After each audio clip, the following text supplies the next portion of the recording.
Hey guys, Beatrix's Intersecting Wills is upon us. I've got a couple of runs here, but for my first run I decided to go straight for the ticket mission.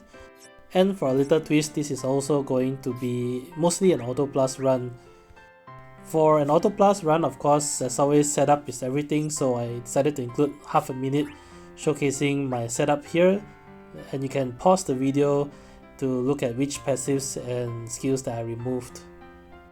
Importantly, the party order is very important. You want Beatrix in party slot 1, Gladio in party slot 2, and Garnet in party slot 3.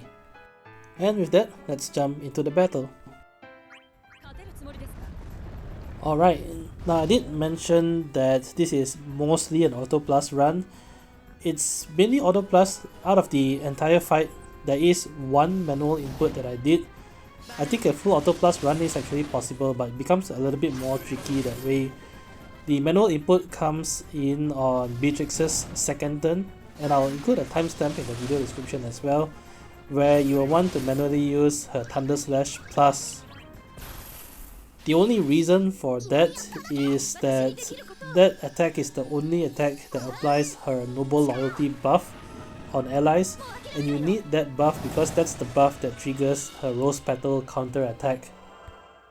In a full Auto Plus run, Beatrix won't use Thunder Slash until she completely dries up her LD, and in between she'll also be using her EX and her FR, so it won't be until the 6th or 7th turn of hers that she'll actually use Thunder Slash, and by then her Noble Loyalty buff will be ticked down off Gladio.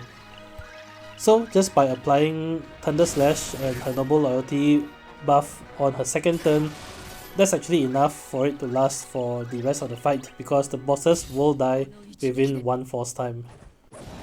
The rest of the fight is really Auto Plus. Gladio and Garnet can just go straight Auto Plus from the start.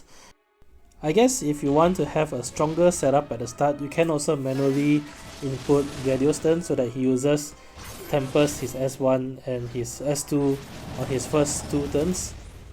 That way he saves his LD during force time, which does a little bit more damage, and at least that way his S2 buff lasts a bit longer. The difference is pretty small, so for that I just decided to just Auto Plus Gladio's turn as well and minimize the manual inputs as much as possible. If you don't have Beatrix's FR, then my proposal for alternative is to replace Garnet with Core and use Core's FR instead. Lastly, I didn't set any call supports or friend units because this is mostly an Auto Plus run, but once again, if you don't mind some additional manual inputs, you can of course always set some useful call abilities and friend support. Maybe a friend support to help you charge the summon meter at the start is one good example.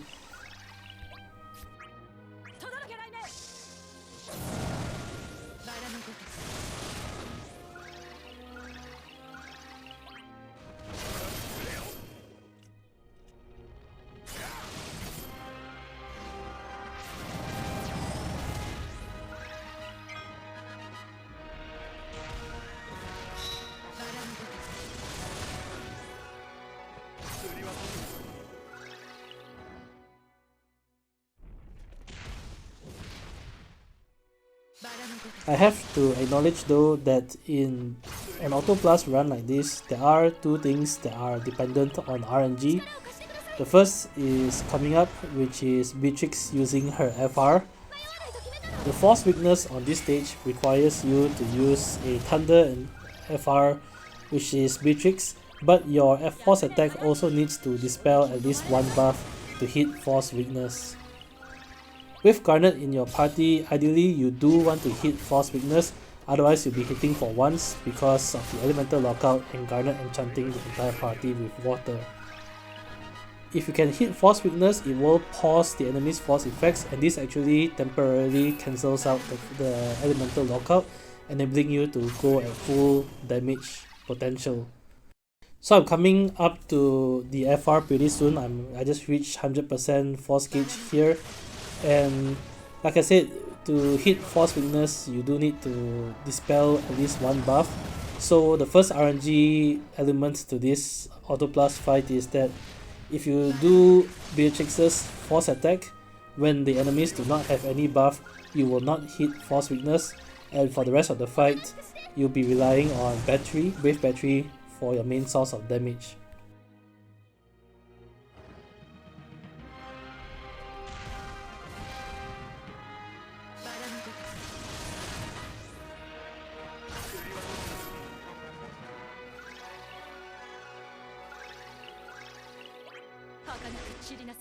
In this run, this is actually what happened here.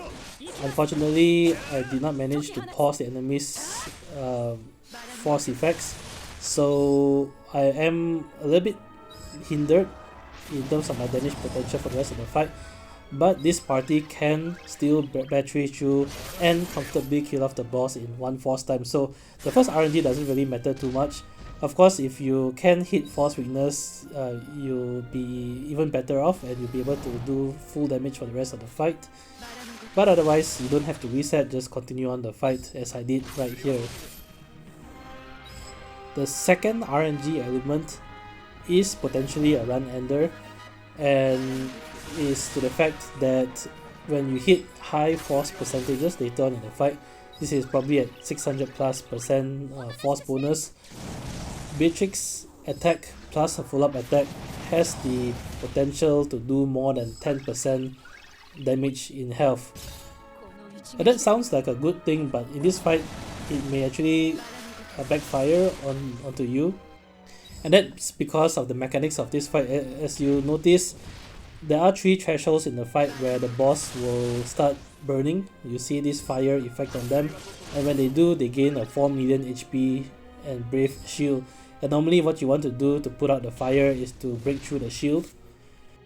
Now if they reach the next 10% health after the shields come up, they will do a triggered attack, and the version of the triggered attack is either Leaf Swirl if they are not on fire, or Fire Blades if they are on fire, and you do not want to be hit by Fire Blades. So right here is just the Leaf Swirl because I've spelled the fire. So coming back to the second RNG element, if Beatrix does more than 10% health in damage, she could potentially completely bypass the on fire effect from the boss and go straight into the Leaf Swirl and Leaf Swirl or Fire Blades triggered attack. And what will happen is, because you've bypassed, the boss will gain fire, and then the boss will immediately use Fire Blades right after that, and it will -6 turns all your buffs in your entire party, so that's pretty crippling. If you don't want that to happen, what I would recommend is when you hit above 500% force bonus, to manually input all of Beatrix's turns for the rest of the fight. And you don't want to target a boss with Beatrix when they are very close to either 40% health or 20% health. Those are the only 2 HP triggers that matter here.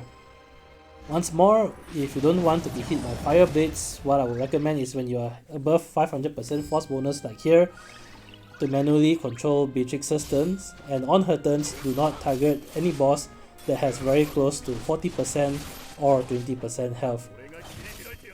Or you can do it like me and just cross your fingers, set auto plus, and hope the AI doesn't screw up your fight. It did take me 2 or 3 tries, because my first 1 or 2 tries she actually triggered the Fire Blades attack. Also, I didn't really do it because the boss died before force time ends. But if you are lacking in damage a little bit, because say for example you don't have some of the ultimate weapons, my Gladio does have a 5/5 ultimate weapon, and Garnet has a 5/5 ultimate weapon as well.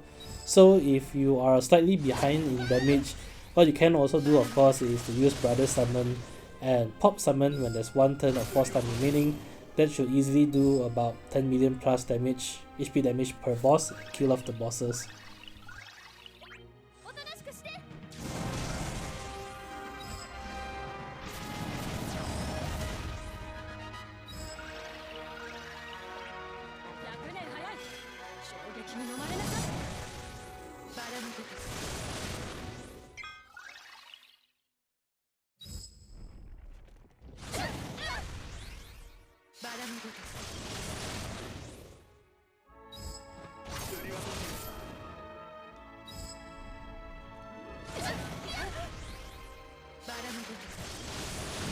Yep, that's it for this run.